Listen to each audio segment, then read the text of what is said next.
മലയാളം ഇനി ഭരണഭാഷ. മലയാള ഭാഷാ ബില്ലിന് ഗവർണർ അംഗീകാരം നൽകി.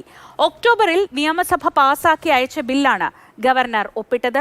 പ്രശാന്ത് കൃഷ്ണ വിവരങ്ങളുമായി. പ്രശാന്ത്, കേരളം എന്ന സംസ്ഥാനത്തിന് മലയാളം എന്ന ഭരണഭാഷ അത് ഔദ്യോഗികമായിരിക്കുന്നു. എന്താണ് വിവരങ്ങൾ? ശ്രീജ, ഒരു പതിറ്റാണ്ടിലേറെയായി നമ്മൾ ഔദ്യോഗിക ഭരണഭാഷയായി മലയാളത്തെ തീരുമാനിക്കുകയും അത് പിന്നീട് നടപ്പാക്കാൻ കഴിയാത്തൊരു സ്ഥിതി ഉണ്ടായിരുന്നു. കാരണം 2015 ബില്ല് പാസ്സാക്കിയതാണ്. പിന്നീട് 2025 കാരണം പറയാതെ രാഷ്ട്രപതി തള്ളിയതാണ്. അതിനുശേഷമാണ് നിയമസഭയിൽ പുതിയ മലയാള ഭാഷ നിയമം പാസ്സാക്കിയത്. പക്ഷേ ഗവർണർ അതിൽ ഒപ്പുവെക്കാതെ ഇരിക്കുകയായിരുന്നു. പക്ഷേ ഈ സാഹചര്യത്തിലാണ് സംസ്ഥാനത്തു നിന്നുള്ള ചില സാഹിത്യകാരന്മാരെല്ലാം പ്രധാനമന്ത്രിക്ക് മുൻപാകെ ഈ വിഷയം ശ്രദ്ധയിൽപ്പെടുത്തിയത്.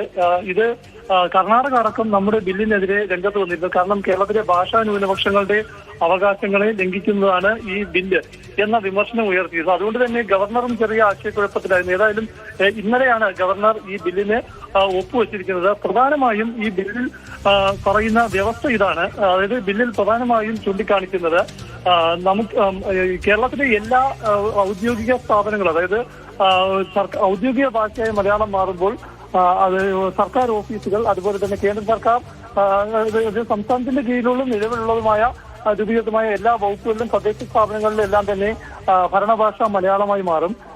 ഇതിന് പുറമെ ഈ നമ്മുടെ വിദ്യാഭ്യാസ ഗവേഷണ മേഖലയിൽ കേരളത്തിലെ എല്ലാ സംസ്ഥാന സർക്കാർ എയ്ഡഡ് സ്കൂളുകളിലും 10ാം ക്ലാസ് വരെ നിർബന്ധിത ഭാഷ, ഒന്നാം ഭാഷ മലയാളമാക്കേണ്ടതാണ്.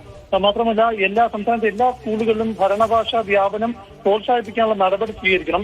മലയാള ഭാഷയല്ലാതെ മറ്റേതെങ്കിലും ഭാഷ മാതൃഭാഷയായിട്ടുള്ള വിദ്യാർത്ഥികൾക്ക് അവരുടെ മാതൃഭാഷയ്ക്ക് പുറമെ മലയാള ഭാഷ കൂടി പഠിക്കാൻ അവസരം നൽകണം തുടങ്ങിയ നിർദ്ദേശങ്ങളെല്ലാം ഉൾക്കൊള്ളുന്നതാണ് ബില്ല്. അപ്പോൾ ഇത് കേരളത്തിലെ ഭാഷാ ന്യൂനപക്ഷങ്ങളുടെ പഠിക്കുന്ന സ്കൂളുകൾ, പ്രദേശങ്ങളിൽ അത് അവരുടെ അവകാശങ്ങൾ ഹനിക്കുന്നതാണ് എന്ന വിമർശനം കർണാടകം പരസ്യമായി ഉയർത്തിയിരുന്നു.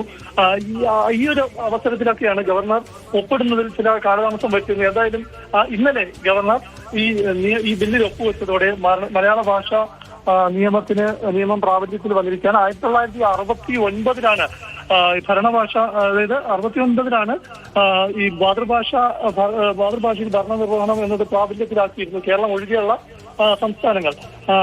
പക്ഷെ 69 സംസ്ഥാനത്തിന്റെ ഔദ്യോഗിക ഭാഷ ഇംഗ്ലീഷിലും മലയാളത്തിലും ആക്കിയിരുന്നു. ഔദ്യോഗിക ഭാഷാ നിയമം ഉണ്ടാക്കിയതും അന്ന് അങ്ങനെയായിരുന്നു, ഇംഗ്ലീഷിലും മലയാളത്തിലും ആയിരിക്കുമെന്നതായിരുന്നു.